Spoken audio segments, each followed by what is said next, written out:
بسم اللہ الرحمن الرحیم۔ اللہ تبارک و تعالیٰ کے پاکیزہ نام سے آغاز کرتے ہیں جو بہت مہربان نہایت رحم والا ہے۔ پچھلے پروگرام میں حدیث نمبر 2118 ذکر کی تھی۔ سیدہ عائشہ صدیقہ رضی اللہ تعالیٰ عنہا اس کے راویہ ہیں، وہ بیان کرتی ہیں کہ نبی کریم صلی اللہ علیہ وسلم نے ارشاد فرمایا کہ قرب قیامت میں ایک لشکر کعبہ پر حملہ کرے گا۔ جب وہ لشکر مقام بیضاء میں پہنچے گا تو ان کو اول سے آخر تک زمین میں دھسا دیا جائے گا۔ سیدہ عائشہ صدیقہ رضی اللہ تعالیٰ عنہا کہتی ہیں کہ میں نے عرض کی یا رسول اللہ صلی اللہ علیہ وسلم ان کو از اول تا آخر کیسے دھسایا جائے گا جبکہ ان میں سے ان کے کچھ لوگ بازار میں بھی ہوں گے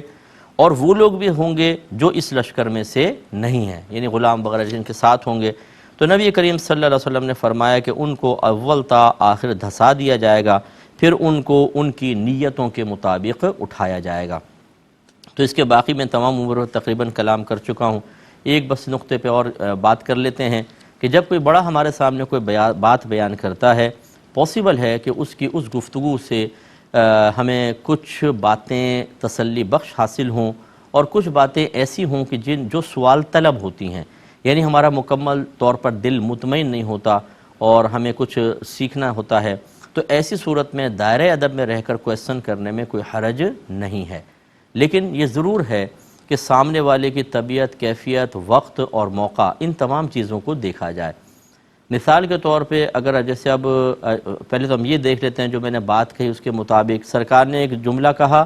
سیدہ عائشہ صدیقہ رضی اللہ تعالیٰ عنہا گویا کہ ایک شاگردہ کسی بھی حیثیت رکھ رہی ہیں، نبی کریم سکھا رہے ہیں، ایک بات بتا رہے ہیں، آپ ایک شاگردہ کی حیثیت سے سن رہی ہیں، سیکھ رہی ہیں، تو اب ایک ذہن میں سوال پیدا ہوا تو آپ نے دائرہ ادب میں رہ کر ذکر کر دیا، اس میں کوئی بے ادبی کا پہلو نہیں تھا، نبی کریم صلی اللہ علیہ وسلم نے کوئی اظہار ناراضگی نہیں فرمایا، بلکہ جو سوال کیا گیا اس کا اچھے انداز سے جواب دے دیا گیا۔ اس کا مطلب ہے سوال کرنا صحیح۔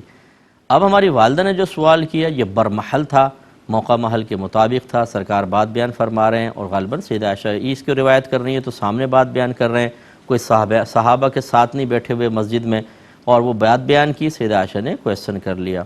سرکار اس وقت سکھانا چاہ رہے ہیں، محل ہے، موقع ہے، موڈ بھی ٹھیک ہے، نارمل طبیعت ہے، جواب مل گیا۔ یہ چیزیں بس دیکھنے والی ہوتی ہیں۔ بعض اوقات ہم ایک تو بے محل کویسچن کرتے ہیں، اتنے لمبے لمبے کویسچن واٹس ایپ کے اوپر، بھائی اس کے اوپر وہ ایک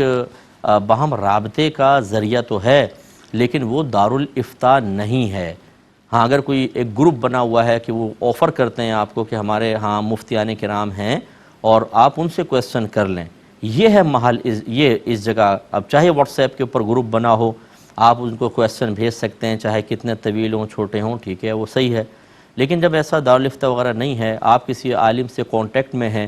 تو پھر آپ ان سے لمبے لمبے کویسچن، ایک تو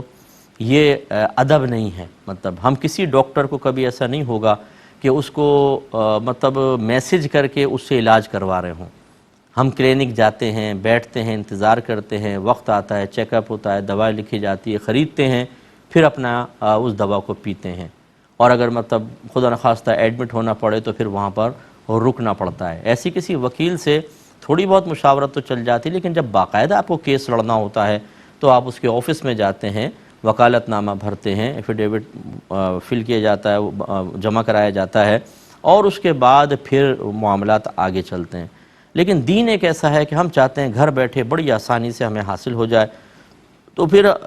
چلیں حاصل ہو جائے، ہو رہا ہے تو بہت اچھی بات ہے۔ جیسے میں نے کہا کہ کوئی مجموعہ یعنی کوئی گروپ ایسا بنا ہو واٹس ایپ پر تو ٹھیک ہے، لیکن جب نہیں ہے تو پھر یہ معاملہ ٹھیک نہیں ہوتا کہ آپ لمبے لمبے کویسچن کریں، چھوٹے کویسچن کر لیں یا اجازت لیں کہ اجازت دیں تو میں کویسچن کر لوں، وہاں سے اجازت ملے تب آپ کریں۔ دوسری بات یہ ہے کہ فرض کر لیں آپ کسی عالم دین کے پاس بیٹھیں، وہ کوئی بات کہہ رہے ہیں تو اب موضوع بدل گیا ہے، وہ کوئی اور بات کہہ رہے ہیں، آپ کوئی اور بے محل کویسچن کر ڈالیں کہ سب یا آپ کی ضرورت کا کویسچن ہے باقی کا نہیں ہے۔ اب یہ تو غلط ہوگا اور مناسب نہیں ہے کہ وہ عالم باقی سب کو نظر انداز کر کے فقط آپ کو جواب دے جبکہ وہ مسئلہ سب کی ضرورت کا بھی نہ ہو، یہ بے محل کویسچن ہوا۔ اور یہ بالکل مطلب ایسے ہی ایک عالم دین بیان کر رہے تھے، لوگ سوال وغیرہ کر رہے تھے، ایک آدمی بڑا خاموش بیٹھا تھا تو وہ بڑے متاثر تھے کہ یہ مطلب بہت بردبار آدمی ہے کہ کوئی یہ مطلب خاموشی سے سب چیزیں سن رہا ہے۔ تو آپ نے ان سے کہا کہ آپ کوئی سوال نہیں کرتے، وہ کہنے لگا اصل میں سوچ رہا ہوں اگر کسی دن سورج نہ نکلے تو کیا ہوگا؟ تو حضرت نے فرمایا کہ تمہارا خاموش رہنا ہی بہتر تھا، یعنی علمی گفتگو چل رہی ہے اور تم اس غور و تفکر میں لگے ہوئے اور پھر اس کو ظاہر کر رہے ہیں، تو یہ مطلب معاملات ہوتے ہیں، برمحل کویسچن ہو۔ اچھا اسی طرح سامنے والے کی کیفیت، اور اس کی طبیعت خراب ہے، وہ کہہ رہا ہے میری طبیعت ٹھیک نہیں ہے، مجھے ڈرپ چڑھ رہی ہے، میں اس وقت بیڈ پہ لیٹا ہوا ہوں، میں اس وقت عالم غنودگی میں ہوں، میں اس وقت سو رہا ہوں، اور آپ کہیں پلیز ایک سوال کا جواب دے دیں، پلیز ایک سوال کا جواب دے دیں۔ ارے بھائی وہ بیچارہ کس مشکل میں ہے، بعض اوقات تو سر درد ہوتا ہے تو بات کرنا مشکل ہو جاتا ہے، ان چیزوں کا خیال رکھنا چاہیے۔ اگر یہ چیزیں مطلب جو میں نے عوارضات ذکر کیے یا جن کی وجہ سے آپ کا کویسچن کرنا صحیح نہیں رہتا، ایسے معاملات نہیں ہیں تو ضرور کویسچن کریں، اس میں کوئی حرج نہیں ہے، تاکہ مکمل طور پر اطمینان حاصل ہو۔ حدیث نمبر ہے 2119۔ حضرت ابو ہریرہ رضی اللہ تعالی عنہ اس کے راوی ہیں، یہ بیان کرتے ہیں کہ نبی کریم صلی اللہ علیہ وسلم نے فرمایا کہ تم میں سے کسی شخص کی جماعت کے ساتھ نماز اس کی بازار اور گھر کی نماز پر 20 اور چند درجے زیادہ ہوتی ہے۔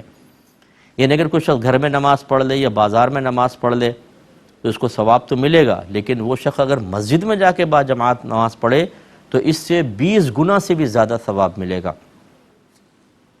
اور پھر فرمایا کہ اور اس کی وجہ یہ ہے کہ جب وہ اچھی طرح وضو کرتا ہے پھر مسجد میں جاتا ہے، اس کا صرف نماز ہی کا ارادہ ہوتا ہے، یعنی اور کوئی ارادہ نہیں، اور اس کو صرف نماز ہی اٹھاتی ہے،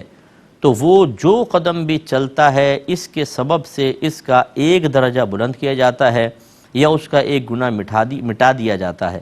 اور فرشتے تم میں سے ہر ایک کے لیے اس وقت تک رحمت کی دعا کرتے رہتے ہیں جب تک وہ اپنی نماز کی جگہ میں ہوتا ہے جس میں وہ نماز پڑھتا ہے۔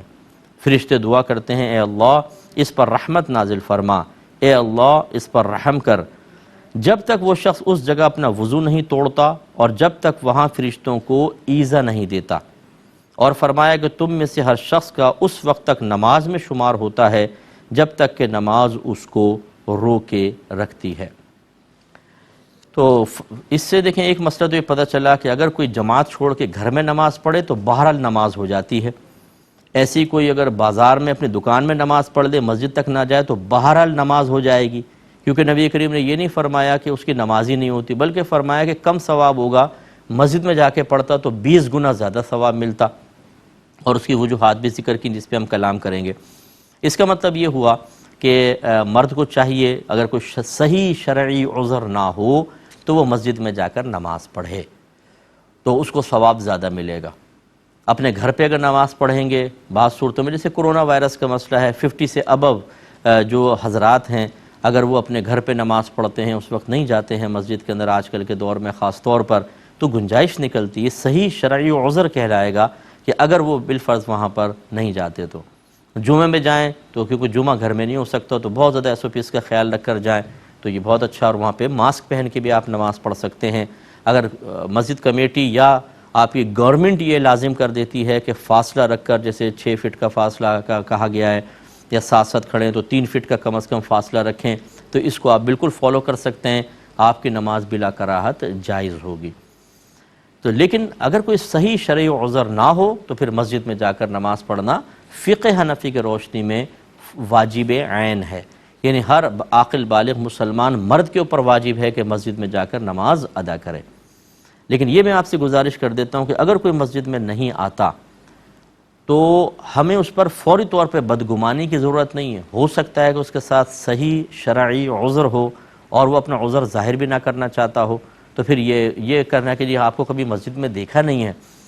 اور وہ کہے میں گھر پہ نماز پڑھتا ہوں تو آپ فتوے جاری کرنا شروع کر دیں، یہ صحیح نہیں ہوتا ہے۔ ہر شخص اپنے خود مکلف ہے۔ ہاں اگر فرض کر لیں آپ کو کوتاہی محسوس ہوتی ہے، آپ بڑی عمر کے ہیں وہ چھوٹا ہے، تو سمجھاتے ہوئے اس سے پوچھ لیں کہ بھئی کیا عذر ہے، لیکن ہم عمر ہوں یا بڑے اس کے منصب کے اعتبار سے بڑے ہوں یا عمر کے اعتبار سے بڑے ہوں تو وہ زیادہ بہتر سمجھتے ہیں کہ وہ کیا اپنے حق میں فیصلے کر رہے ہیں۔ ان سے بدگمان ہونا، ان پہ طنز کرنے کی کوشش کرنا، ان کی اس چیز کی نشاندہی کر کے لوگوں کو ان سے بدظن کرنے کی کوشش کرنا، یہ شرعی اعتبار سے بالکل درست نہیں ہے۔ جماعت واجب ضرور رکھی گئی ہے، لیکن اس میں 6 قول ہیں فقہ حنفی میں، 6 قول، جن میں سے ایک واجب عین والا ہم نے قول لیا ہے، اور یہ سنت موقدہ اور مستحب کا قول بھی ہے جماعت کے لیے کہ فقط مستحب آ جائے، بہت اچھی بات ہے۔ میں خدا نخواستہ کو اس کی اہمیت کو کم نہیں کر رہا ہوں، صرف آپ کو سمجھا رہا ہوں کہ 6 قول خود فقہ حنفی میں ہیں جماعت کے بارے میں، ان میں سے ایک قول بیان کیا جاتا ہے کہ یہ واجب عین ہے، یہی مفتہ بہ قول بھی ہے، اس دور کے اعتبار سے بھی مفتہ بہ ہے۔ تو اس لیے اگر ہو سکتا ہے کہ کوئی شخص اپنے کسی عذر کی بنا پر دیگر اقوال پر عمل کر رہا ہو، اس لیے آپ مفتی نہ بنیں، آپ ان کو پیار سے اگر سمجھتے ہیں کہ وہ کوتاہی کر رہا ہے تو آپ ان سے، اور آپ یہ چاہتے بھی ہیں کہ چلو میں اصلاح کر دوں، شاید یہ سستی کر رہا ہو، تو چلیں وہی جو میں نے آپ کو عمر کا فرق اور منصب کے فرق کے بارے میں کہا تو کوشش کر لیں، ورنہ حسن ظن قائم کر لیں، یہی بہتر ہے۔ اور جو اس کے آثار لکھے ہیں جس کی بنا پر آپ جماعت کو ترک کر سکتے ہیں، اس کو آپ اگر پڑھیں اور سنیں تو آپ دیکھیں گے کہ شریعت نے اس میں بہت نرمی رکھی ہے، حتیٰ کہ اعلیٰ حضرت امام اہل سنت رضی اللہ تعالی عنہ سے سوال ہوا کہ ایک شخص ہے، وہ گرم روٹی کھائے تو دانتوں سے آرام سے چب جاتی ہے، لیکن روٹی ٹھنڈی ہو جائے تو دانتوں سے چبانا مشکل ہوتا ہے، اس کو دانتوں میں درد ہوتا ہے۔ تو اکثر ایسی ہوتا ہے، کھانا سامنے آ جاتا ہے، گرم روٹی ہوتی ہے، اگر وہ جماعت کے لیے جائے تو روٹی ٹھنڈی ہو جائے گی اور اس کو تکلیف ہوگی، تو کیا یہ ترک جماعت کے لیے عذر ہو سکتا ہے؟ تو فرمایا یہ عذر ہے، وہ کھانا کھائے اور پھر اگر جماعت مل جائے ٹھیک، ورنہ اپنی نماز پڑھ لے، کیونکہ اس کو تکلیف ہے۔ اس تکلیف، اب یہ بھی تو کہہ سکتے تھے کہ کھانا اسی ٹائم لانا کیا ضروری ہے، آگے پیچھے لے آؤ، لیکن یہ نہیں، آدمی ہو سکتا ہے گھر والے اسی ٹائم فارغ ہوتے ہیں، کھانا سامنے لا کر رکھ دیتے ہیں، یا کسی آفس وغیرہ میں وہ کھانا کھاتا ہے، اس وقت وہ گرم کھانا اس کے سامنے آتا ہے، دیر ہو جائے تو ٹھنڈا ہو جائے، تو بہرحال اس کا خیال کیا گیا۔ یہ صرف میں اس لیے آپ کو سمجھا رہا ہوں، ہمیں جماعت سے نماز پڑھنی چاہیے اور با جماعت نماز پڑھنی چاہیے، جس کے ساتھ کوئی شرعی عذر نہ ہو تو مفتہ بہ قول کے مطابق اگر وہ ترک جماعت کرے گا تو گناہ گار بھی ہوگا، لیکن اگر کوئی ترک کر رہا ہے تو اس سے صحیح اس کا شرعی عذر سنے بغیر بدگمان ہونا یہ بھی صحیح نہیں ہوتا، کیونکہ شریعت نے اس میں بڑی نرمی اور رعایت کے پہلو بھی رکھے ہیں، مجبور شخص کے لیے بہت ہی رعایت ہو سکتی ہے۔ ایک بات تو یہ ہے، دوسری بات یہ ہے کہ جب انسان مسجد جاتا ہے اس کو ثواب زیادہ ملتا ہے، کیوں ملتا ہے اور کن شرائط کے ساتھ ملتا ہے وہ میرے آقا صلی اللہ علیہ وسلم نے پھر آگے بیان فرمائی کہ اس کی وجہ یہ ہے کہ جب وہ اچھی طرح وضو کرتا ہے۔ پہلی بات، اچھی طرح کا مطلب کامل وضو کرتا ہے۔ کامل وضو وہی کرے گا جس نے کامل وضو کو سیکھا ہوگا۔ ہم اکثر مسجدوں میں جا کے وضو سیکھتے ہیں، ایک بابا جی ہیں وہ پانی لے کر یوں زور سے مار رہے ہیں تو ہم بھی یوں مارتے ہیں زور سے، ایک لے کر یہاں سے ڈال رہا ہے، ایک لیتا ہے وہ یوں ڈالتا ہے، ایک ڈالتے ہوئے پھونک مارتا ہے کر کے منہ دھو رہا ہے۔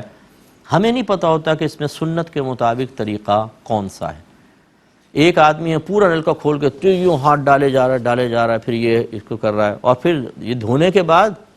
3 دفعہ یہ جب ہاتھ پورا دھل گیا تو یہ کرنے کی کیا ضرورت ہے؟ 3 دفعہ آپ کیوں کر رہے ہیں؟ کہ سنت ہے؟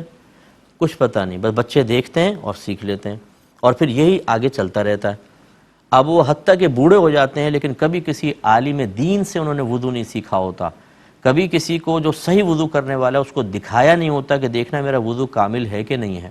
بہت غلطیاں ہوتی ہیں، آپ دیکھیں نلکا کھلا چھوڑ دیں گے، آرام سے کر کے مسح کر رہے ہوں گے، موٹی دھار بہہ رہی ہے پانی کی، یہ حرام ہے، گناہ ہے، اسراف ہے پانی کا۔ اکثر میں نے دیکھا ہے، بڑے بڑے نمازیوں کو دیکھا ہے، وضو خانوں پہ بیٹھے ہوں گے، پورا نلکا کھول دیا، یہ لے کے آرام سے مسح کر رہے ہیں۔ بھئی تھوڑا پانی لیں، نلکے کو بند کر دیں، اس کو ڈالیں پھر مسح کر لیں، لیکن نہیں سیکھا ہو نا۔ تو اچھی طرح یاد رکھیں، بہت سارے لوگ ایسے ہیں جن کو کامل وضو نہیں آتا، اور معذرت کے ساتھ بہت سارے ایسے ہیں جن کو وضو ہی نہیں آتا، کیونکہ یہ جو بال جمنے کی جگہ ہے، عادتاً بال جمتے ہیں یہاں سے لے کر یہ چن کے نیچے تک، یہ جو دانت ہیں نا نیچے والے، ان کو اگر آپ ٹھوک دیں فرض کر لیں اور یہ یہاں سے نکل آئیں، بس جہاں سے یہ نکل کر آئیں گے نا یہاں تک چہرہ ہوتا ہے، یہاں سے لے کر یہاں تک، یہ گردن تک نہیں ہوتا، اور ایک کان کی لو سے لے کر اس کان کی لو تک، اس کو دھونا فرض ہے۔ تو آپ معلوم کر کے دیکھیں بہت سارے نمازیوں سے، میں خدا نخواستہ کو ایسے نہیں کہ کسی کو ڈیگریڈ کرنا چاہتا ہوں، بدتمیزی مت کیجیے گا، لیکن ان سے دھونے اور مسح کرنے کا فرق معلوم کریں۔ دھونا کسے کہتے ہیں، مسح کرنا کسے کہتے ہیں؟ اللہ تعالیٰ نے وضو کے فرائض ذکر کرتے ہوئے 3 چیزوں کو دھونے کا حکم دیا ہے، چہروں کو، کونیوں سمیت دونوں ہاتھ، ٹخنوں سمیت دونوں پیر، لیکن سر کے مسح کا حکم دیا، وَامْسَحُوا بِرُؤُوسِكُمْ۔ کیوں یہ الگ الگ لفظ استعمال ہوئے؟ وہاں دھونا فَاغْسِلُوا، یہاں وَامْسَحُوا، کیوں نہیں دونوں اگر ایک جیسے تھے تو پھر دونوں کو علیحدہ علیحدہ کیوں لفظ بیان کیے؟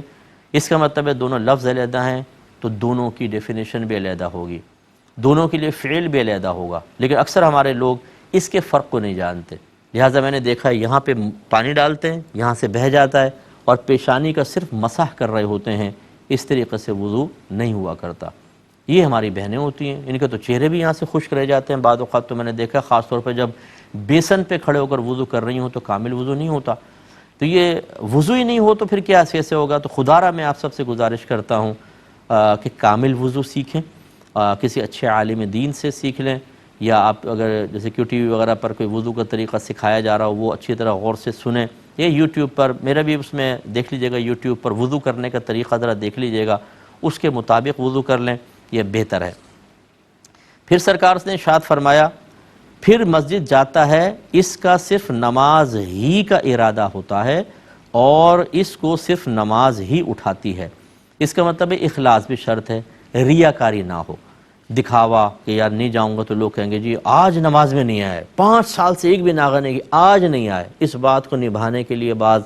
بڑا اہتمام رکھتے ہیں، یا پھر یہ ہوتا ہے چلو مسجد جاؤں گا فلاں سے بھی مل لوں گا، فلاں سے ملاقات ہو جائے گی، تو یہ نیت میں فرق آ گیا تھوڑا سا، آپ خالص اللہ کے لیے نہیں جا رہے، آپ خالص نماز کے لیے نہیں جا رہے، بلکہ اپنے دوسرے مفادات بھی آپ کے پیش نظر رہے۔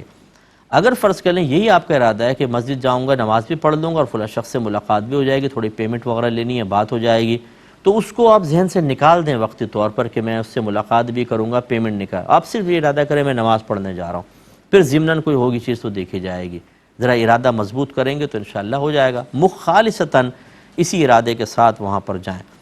اور پھر سرکار نے ارشاد فرمایا جب ایسا ہو جاتا ہے کہ کامل وضو ہے اور اخلاص بھی ہے تو پھر وہ جو بھی قدم چلتا ہے اس کے سبب اس کا ایک درجہ بلند کیا جاتا ہے، یعنی لوگوں کو درجات عطا کیے جاتے ہیں، اسی کے حساب سے جنت کے درجے ملیں گے۔ اب یا تو مراد ہے کہ جنت کا ایک درجہ اس کو بلند کر دیا جاتا ہے کہ جنت میں بہت سارے درجات ہوں گے، حتیٰ کہ میرے آقا صلی اللہ علیہ وسلم نے ارشاد فرمایا کہ جو ادنا درجے کا جنتی ہوگا وہ اعلیٰ درجے کے جنتی کو بالکل اس طرح کھڑے ہو کر دیکھے گا جیسے تم زمین پہ کھڑے ہو کر کسی ستارے کو دیکھتے ہو،